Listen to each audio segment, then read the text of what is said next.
Guys, this Diddy trial just keeps getting wilder. Day 16 really stood out. And not because of some viral clip or twist, but because of what happened in that courtroom when Cassie's close friend, Briana Bangalin, took the stand. Now, if you've been following the case, you already know some disturbing things have come out. But this hit different. So Briana starts talking about the night Diddy allegedly grabbed her and held her over a 17th floor balcony. And not just anywhere. This was in Cassie's apartment. Like, imagine the level of chaos and fear in that moment. And Cassie, she was actually there, by the way. She'd come out of her room and saw what was happening. In court, you could just see it all coming back to her. Her face got tight. She looked like she was trying to hold it together. But you could tell she was reliving it too. I mean, your best friend is on the stand talking about one of the most terrifying nights of her life. And what I really respect is how Cassie didn't try to distance herself from any of it. She's the one who included this balcony incident in her lawsuit against Diddy last year, even protected Briana's identity because she wasn't ready to go public yet. That says a lot. And now, seeing Briana speak out under oath, I'd imagine Cassie probably felt a mix of guilt, pride, maybe even relief. Like, finally someone else is saying what I went through wasn't just in my head. You could see the pain in her expression, but also this deep loyalty. If you've followed Cassie at all, you know she doesn't play about the people she loves. Honestly, I think this moment made the case feel a lot more real. It's one thing to read about abuse in court documents, but seeing the emotional toll on someone's face, especially when it's someone like Cassie, who's usually so composed, that hits harder. It wasn't over the top. It wasn't performative, it was just real. And no matter how the defense tries to spin inconsistencies or motives, these are two women who clearly went through something traumatic together. That bond, that shared pain, it's hard to fake that.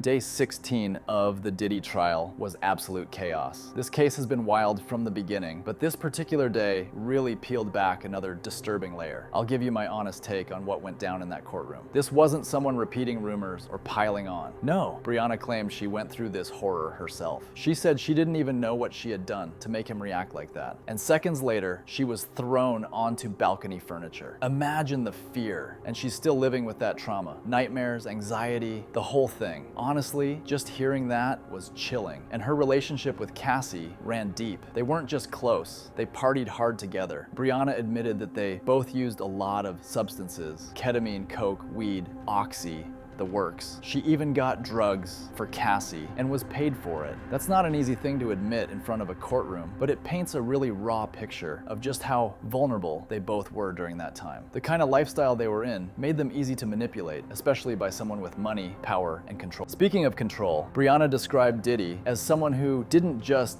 dominate emotionally, but physically. One story that really stuck with me was when he allegedly stormed into Cassie's home, furious, and threw a knife in her direction. Cassie threw it back.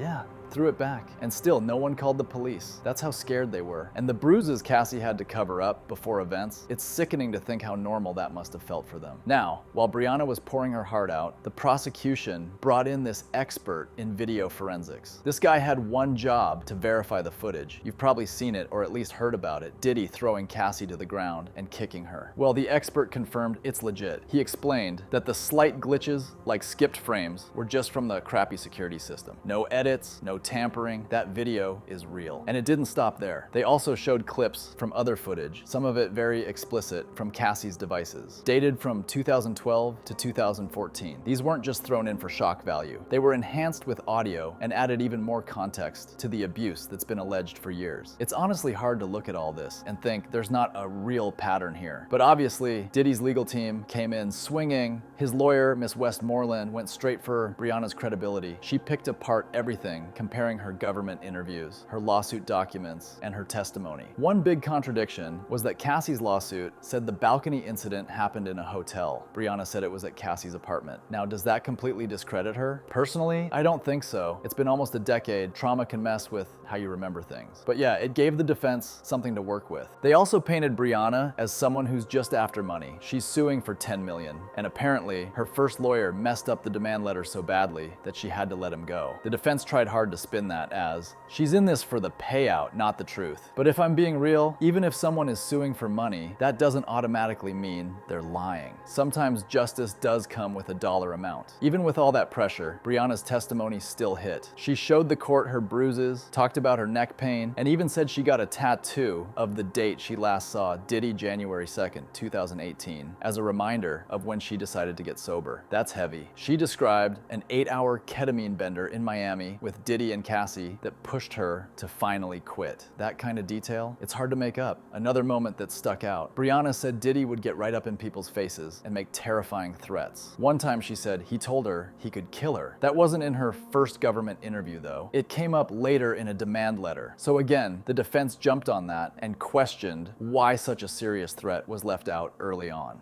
Fair point, but again, trauma. People don't always get the timeline right, especially when they've been through hell. Despite all the contradictions, you could tell this wasn't just a performance. Her pain was real. Yeah, some things didn't line up perfectly, but that doesn't mean it didn't happen. And you could see the jury was taking it seriously. They were locked in, even as the defense kept poking holes. While all this was happening, the video expert dove deeper into why the surveillance footage looked glitchy. He talked about predictive frame systems, basically how the camera skips over stuff that doesn't move to save space. That's why some parts of the footage look jumpy. But he still stood by the footage's accuracy. What it showed? Diddy assaulting Cassie, and that's hard to ignore. Things slowed down later in the day due to some tech issues. The jury had to leave the room for a bit while the staff sorted it out. The prosecutors wanted to bring in more witnesses, including Enrique Santos, but with all the delays, it didn't happen that day. But guys, there's one important point. Even though the defense scored some hits, pointing out inconsistencies, Briana's story still felt real to a lot of people. The image of someone being held over a 17th floor balcony by a man with that much power, that's not something you just imagine. And the fact that Cassie saw it happen and included it in her own lawsuit, that kind of backs it up. At this point, it feels like a turning point in the trial. Between the disturbing videos, the raw testimony, and the look into Diddy's alleged behavior behind closed doors, it's getting harder and harder to ignore the pattern. Every new witness is adding more weight to the case. And I honestly don't know how the defense is going to spin this in the long run.